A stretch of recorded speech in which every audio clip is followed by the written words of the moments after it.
Pessoal, vamos começar a segunda parte da nossa aula, então, falar de farmacologia da asma de antiasmáticos.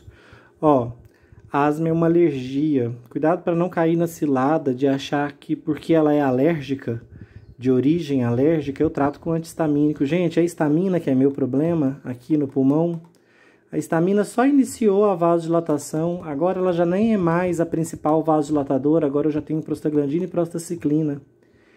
E vasodilatação, gente, não é meu principal problema no pulmão. O meu principal problema aqui no pulmão é broncoconstrição, é fechar as vias aéreas. E quem broncocontrai não é nem histamina, nem prostaglandina. Quem broncocontrai de fato são leucotrienos. A histamina é broncoconstritora? É, mas não é relevante. Tanto que se fosse, eu usaria um antihistamínico e o asmático melhoraria. Ele não melhora. O asmático melhora quando eu cesso a produção de leucotrienos, quando eu cesso o processo inflamatório, porque um antihistamínico por si só não melhora a condição respiratória de um paciente. Já um antileucotrienos, um bloqueador de leucotrienos, melhora. Então vamos identificar nossos adversários aqui. Eu já sei o que eu tenho que fazer de cara com o meu asmático. Eu tenho que deixar ele respirar de novo ou ele vai morrer. Então, o meu alvo inicial não é inflamação, porque tratar a inflamação demora dias para você acabar com a inflamação no pulmão. Pode durar semanas.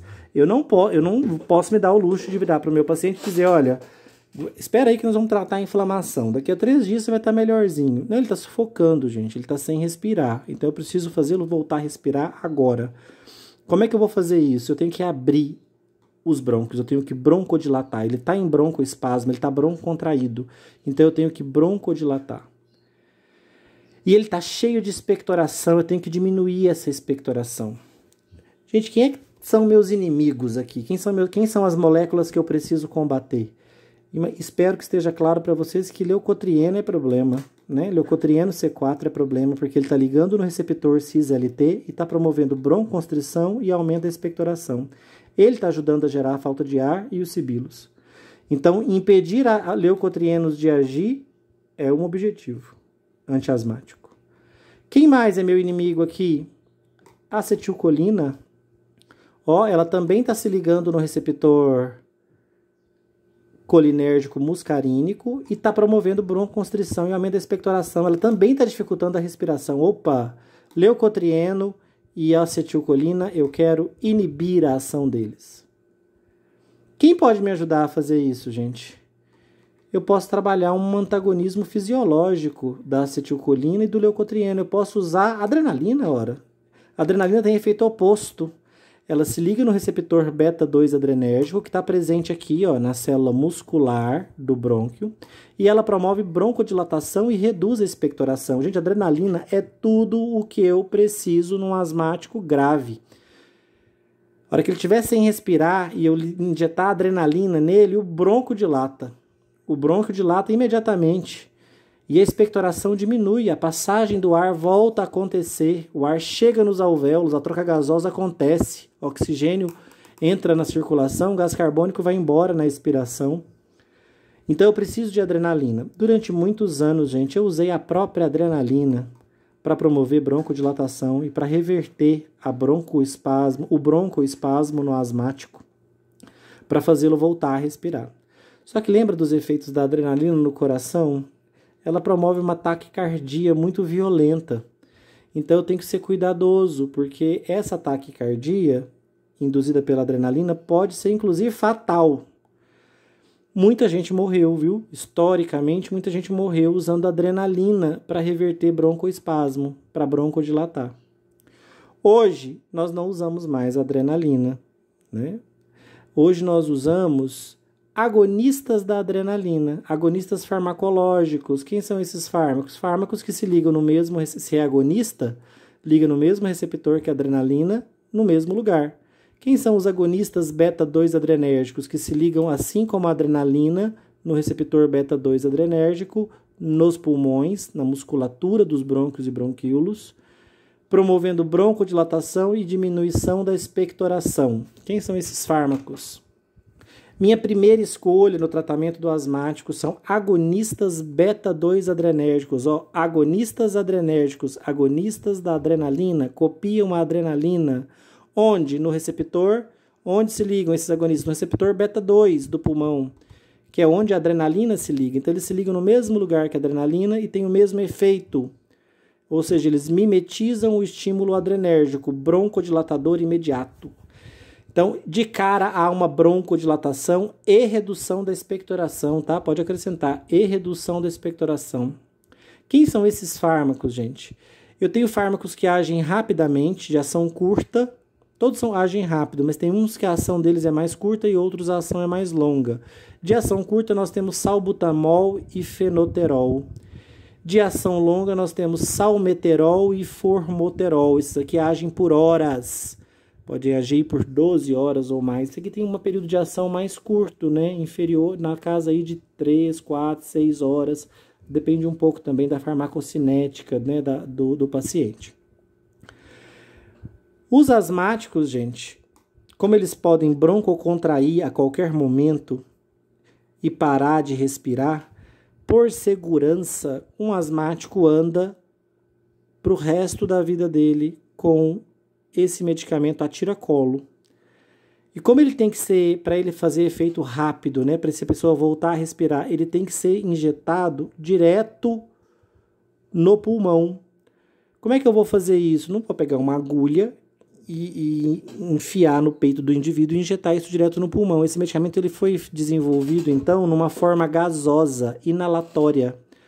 Então, eu tenho uma bombinha contendo um gás, e nesse gás estão dissolvidos esses fármacos. Então, eu tenho bombinha com salbutamol, tenho bombinha com fenoterol, não, tenho bombinha com salbutamol, com salmeterol e com formoterol. Então, precisando, eu aperto aquele dispositivo, ele injeta uma dose desse gás lá na minha traqueia, na minha boca, né? Mas aí eu aspiro, vai tudo para a minha traqueia e desce para os meus pulmões direto. Então, são medicamentos que eu preciso deles na forma aerosol, para serem disponibilizados e chegarem rapidamente aqui na árvore respiratória. Então, eles vêm na forma gasosa. Ok?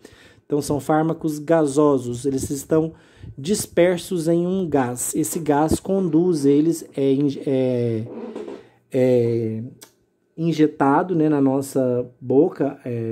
O termo correto é aspersão. Você faz uma aspersão do ar na sua boca, inala, e aí junto com esse ar tem moléculas de salbutamol, salmeterol e formoterol. Quem que eles são? Agonistas da adrenalina. Vão se ligar no receptor beta 2, assim como a adrenalina, promover broncodilatação e aumento da expectoração.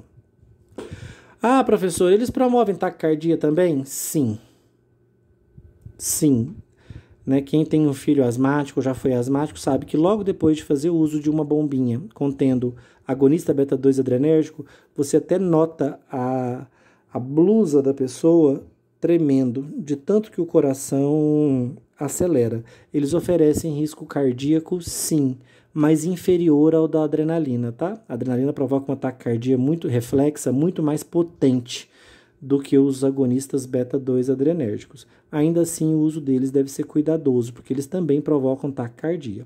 Então, numa pessoa que tem problemas cardíacos, o uso desses fármacos deve ser monitorado com cuidado. Uma curiosidade sobre o fenoterol, gente. Fenoterol é um medicamento muito popular no Brasil. A marca dele, o nome de marca desse fármaco é Berotec. Ele não existe na forma de aspersão, não existe ele na forma de spray. Ele vem líquido. Aí a equipe de enfermagem dissolve ele em soro fisiológico e ele é nebulizado. Então acaba que ele é usado em ambiente hospitalar. A equipe de enfermagem coloca algumas gotinhas, a dose, né, prescrita, em soro fisiológico, e depois esse soro fisiológico é nebulizado. Junto com o vapor de água do soro fisiológico, as moléculas de fenoterol vêm junto. Então você inala, elas vão lá para a sua árvore respiratória, se ligam no receptor beta 2 adrenérgico e promovem broncodilatação e redução da expectoração. Fantástico, né? Então esse é o Berotec. Salbutamol, salmeterol e formoterol existem na forma de spray inalatório, né? Então eles vêm naquelas bombinhas que o asmático carrega para onde vai. são práticas, né? O efeito é imediato, é potente e a dose pode ser reduzida porque eu estou aplicando direto no pulmão. Já o fenoterol é feito em ambiente hospitalar, porque como ele provoca taquicardia, né? Todos aqui provocam, ele tem que ser feito em ambiente controlado, porque se esse paciente passar mal por conta da aceleração cardíaca, ele tem um suporte hospitalar ali para atendê-lo. Ação curta, ação longa. Isso aqui vai me trazer um pouco de sossego, né? Um pouco de paz para o meu paciente asmático ou para os pais dele, né? Já que o asmático muitas vezes é uma criança. Se você opta por muitos pais não sabem disso, gente. Olha como o conhecimento de farmacologia pode ter impactos aí na vida das pessoas. Às vezes tem um pai que usa salbutamol no filho asmático. E às vezes a criança acorda várias vezes na noite se queixando de falta de ar, porque a ação de salbutamol é curta. Se ele fizesse uso de salmeterol ou formoterol, as ações aqui são longas. Então, às vezes, uma única nebulização, uma única aspersão do fármaco à noite provocaria um efeito, às vezes, a noite toda, né? Ou um efeito mais prolongado, pelo menos, é o que se espera. Duas questões, dois termos técnicos para vocês não confundirem. Esses três aqui vêm na forma de spray. Salbutamol, salmeterol e formoterol. Então, eu vou dizer que eu faço a aspersão deles. Eles são aspergidos na minha árvore respiratória. Eu faço a aspersão, inalo, eles são inalatórios, né? Inalo e eles vão lá para os pulmões. Então, eu faço a aspersão. O fenoterol não existe nessa forma de aspersão, não existe spray de fenoterol. Acabei de explicar, né? Ele é líquido, eu coloco na água e faço nebulização. Então, cuidado. A aplicação de fenoterol é por nebulização, via inalatória por nebulização. Salbutamol, salmeterol e formoterol, via inalatória por aspersão, tá? Uma diferençazinha aí técnica, mas fica bonito falar isso de jeito diferente. Saber o que é uma nebulização e o que é uma aspersão, quando o meu fármaco já está disperso em um gás. Aqui não, aqui ele está disperso em vapor de água, né? Soro fisiológico vaporizado, ele vem junto. Aqui eu estou nebulizando. Com os outros três eu estou fazendo aspersões, tá certo? Gente, broncodilatei. Uhul, salvei meu asmático. Um agonista da adrenalina entrou no meu pulmão, se ligou no beta-2 adrenérgico, reverteu a broncoconstrição e diminuiu a expectoração. Gente, enquanto esses medicamentos estiverem fazendo efeito, meu paciente está bem. O problema é quando o efeito deles passar, porque a inflamação continua, não ataquei ela ainda. Como a inflamação continua, nesses casos, daqui a pouco, quando o efeito do salbutamol, do formoterol, salmeterol, fenoterol passarem, os leucotrienos vão induzir uma nova broncoconstrição. Concorda comigo? Então, esse paciente, quando ele vai lá no hospital e faz uso só de Berotec, passa um tempo, volta a broncoconstrição nele. Ó, você vai dizer assim, né, pra mim. Ah, professor, mas então, por isso que o Berotec ele é tomado sozinho, ele é tomado junto com outro medicamento, né? Normalmente eu faço o Berotec junto com Atrovent, que é o nome de marca. Atrovent, gente, quem é o Atrovent? É uma substância chamada hipatrópio. Quem é o hipatrópio ou tiotrópio? São medicamentos que são antagonistas da acetilcolina. Então, o que eles fazem? Eles impedem que a acetilcolina se ligue no receptor colinérgico muscarínico. Então, eles vão impedir essa ligação aqui, ó, da acetilcolina com o receptor. Lembra que a acetilcolina provoca broncoconstrição e aumento da expectoração? Então, se a acetilcolina está provocando broncoconstrição e aumento da expectoração, eu quero inibir a ação dela no pulmão do asmático. Quem inibe? Antagonista muscarínico, hipatrópio. Vocês podem acrescentar aqui também, ó. Vou acrescentar agora. E menos comum, tiotrópio, tá? Então eu tenho ambos. E aqui pode acrescentar, ó, mimetismo tiroidérgico, broncodilatador imediato e redutor da expectoração, tá? A adrenalina também reduz a expectoração. Então, gente, quando eu faço uso de Berotec, fenoterol, com hipatrópio, que é o atrovente, eu estou associando dois mecanismos. Olha que interessante. Eu estou impedindo a acetilcolina de promover broncoespasmo, broncoconstrição, e estou usando uma substância que vai estimular a broncodilatação.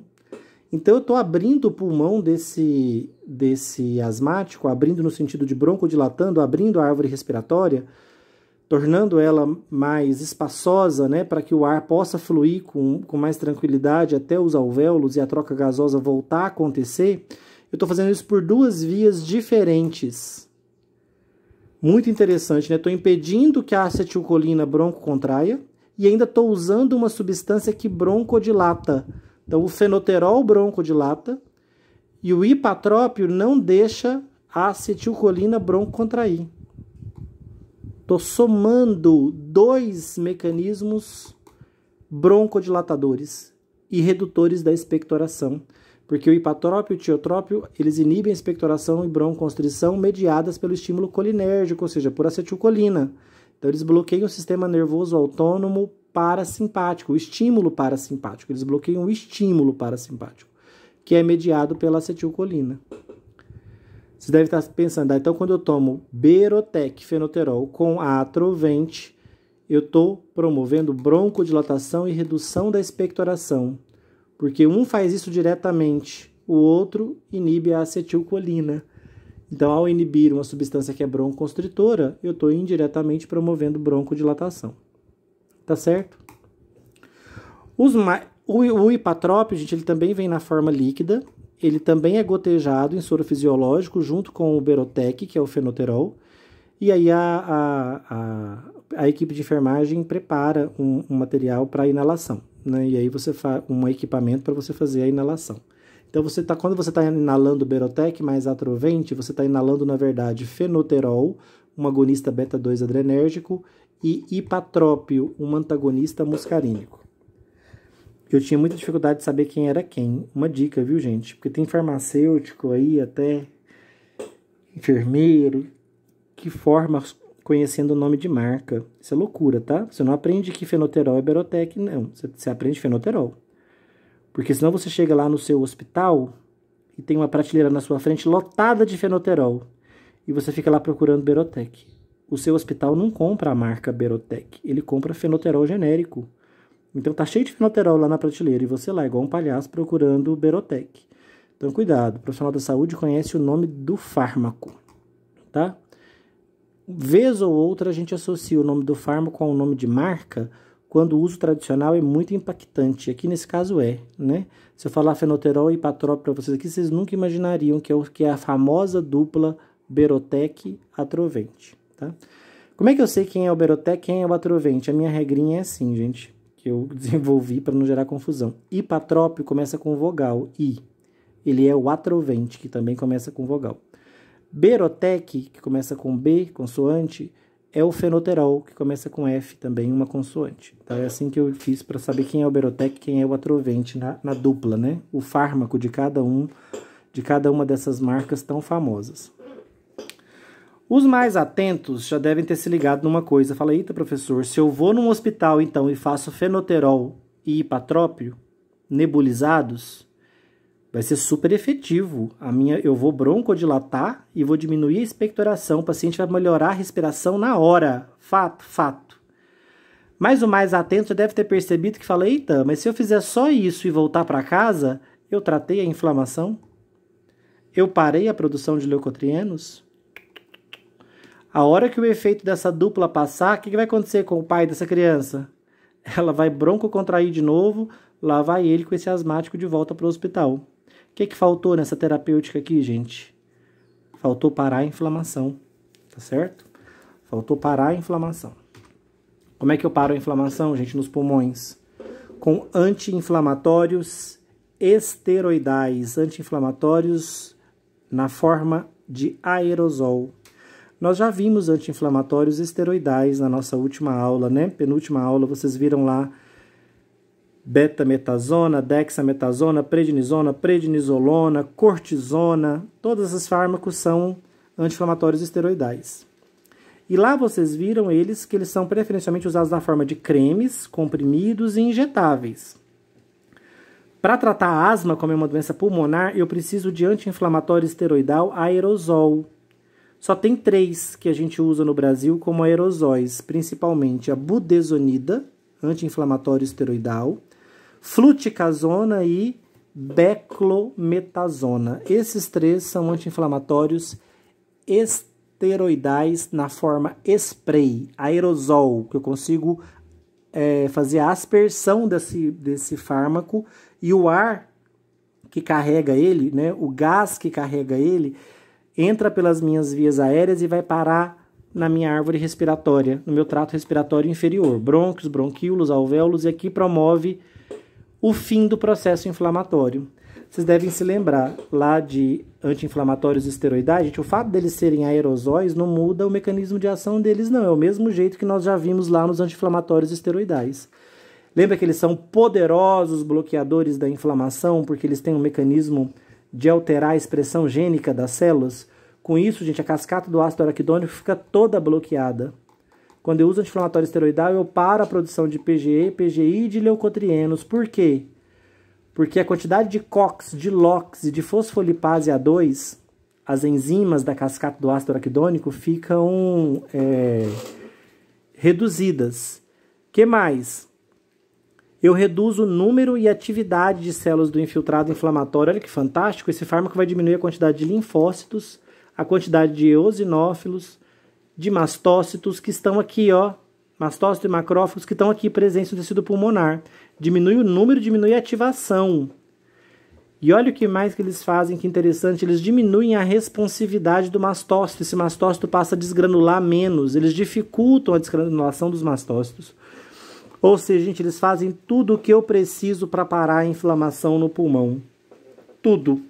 Eles diminuem eles bloqueiam a cascata do ácido araquidônico completamente, eu paro de produzir leucotrienos. E aqui é a minha grande chave, né? Parar de produzir leucotrienos significa que eles não vão mais estimular o receptor cis-LT e promover broncoconstrição e aumento da expectoração.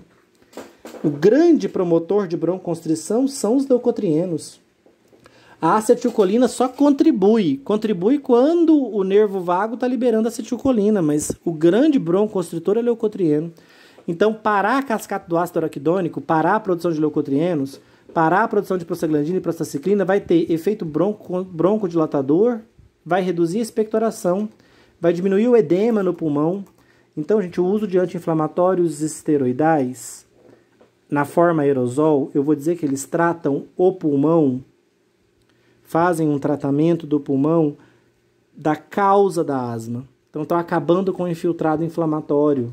Foi ele que causou o broncoespasmo, porque o infiltrado inflamatório começou a produzir leucotrieno, e leucotrieno levou ao broncoespasmo. Então, ao parar a inflamação, eu paro a produção de leucotrienos, eu paro o broncoespasmo. Aqui eu tratei causa, tá certo? Isso é tão importante vocês entenderem que na terapêutica da asma, eu começo tratando o sintoma, tratando o sufocamento, a falta de ar, com o agonista beta-2 adrenérgico. A minha primeira preocupação é tratar sintoma, eu preciso fazer meu paciente voltar a respirar. Mas, paralelamente, eu tenho que acrescentar um anti-inflamatório esteroidal para tratar o quê? A causa, para que esse paciente não volte a ter uma crise asmática quando o efeito do agonista beta-2 adrenérgico passar. Então, aqui eu entro de imediato para tratar sintoma, para fazer meu paciente voltar a respirar, para reverter a dispneia. E logo em seguida eu vou entrar com um anti-inflamatório esteroidal para fazer o quê? Para fazer esse paciente tratar a inflamação que está causando a broncoconstrição. Ou seja, vou tratar a causa da asma, tá certo? Você deve estar pensando assim, né? Quem já estudou anti-inflamatório esteroidal deve estar pensando, nossa, mas anti-inflamatório esteroidal só pode usar por 15 dias. Depois de 15 dias, eles têm uma série de efeitos adversos muito perigosos. Sim, tem. E o asmático tem que usar eles cronicamente. Isso é um problema? É. Por isso que é importante que o anti-inflamatório esteroidal seja na forma aerosol, gente. Porque daí, os efeitos adversos se concentram no pulmão. A quantidade de fármaco injetada é pequena, o uso é restrito ao pulmão, ela não se espalha para o corpo todo. Aqueles efeitos todos adversos, perigosos dos anti-inflamatórios esteroidais, como depressão, catabolismo proteico e alteração do lipidograma, edema, inchaço por aumento da retenção de líquidos nos rins, toda aquela vasta gama de efeitos adversos dos anti-inflamatórios esteroidais fica reduzida se eu usar eles na forma de spray, ou seja, uma injeção restrita aos pulmões, tá certo? Deixa eu vir aqui na apostila, só para mostrar para vocês a aspersão. No final do capítulo de anti-inflamatórios de vocês, de antiasmáticos, desculpa, página 53, ó, ele está mostrando o dispositivo inalatório, ele injeta uma quantidade de gás e dentro desse gás tem uma dose do seu fármaco inalatório. Essa dose desce pelas vias respiratórias, ó. Menos, gente, de 10 a 20% da dose chega nos pulmões. 80 a 90% da dose pode ir direto para o trato gastrointestinal e é absorvido, passa pelo fígado, depois vai para os pulmões. Então, se esse paciente não faz a inalação correta, ele vai piorar essa situação. Se ele injetar na boca, né, se bater na língua dele direto a dose, ele vai acabar engolindo a dose. Então ele tem que aprender a fazer o uso correto do dispositivo para esse medicamento ser o máximo possível inalado e vir parar nos pulmões. Com isso, gente, eu reduzo o efeito adverso, tá? Quanto mais medicamento vai para a circulação sistêmica, ó, mais efeito adverso. Então eu não quero medicamento tendo efeito sistêmico, não. Tá bom? Eu vou fazer mais uma pausa, porque o meu celular não está fazendo gravações, ele está fragmentando os vídeos depois que passa de 30 minutos. E nós já estamos em 27 minutos.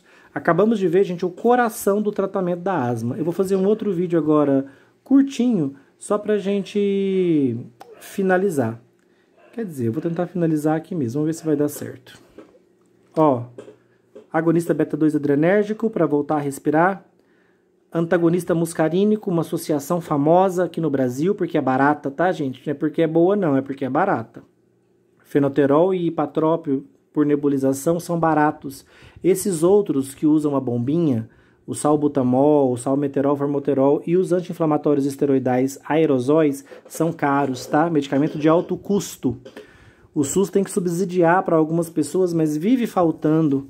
Gente que tem dificuldades financeiras e é asmática sofre para adquirir esses medicamentos, mas é muito importante que, como profissionais da saúde, a gente recomende que especialmente esse cara aqui, ó, seja adquirido na forma de aerosol. Muita gente vai usá-lo como comprimido e aí se expõe a muitos efeitos adversos, porque o uso é crônico e esses fármacos só são relativamente seguros até 15 dias de uso.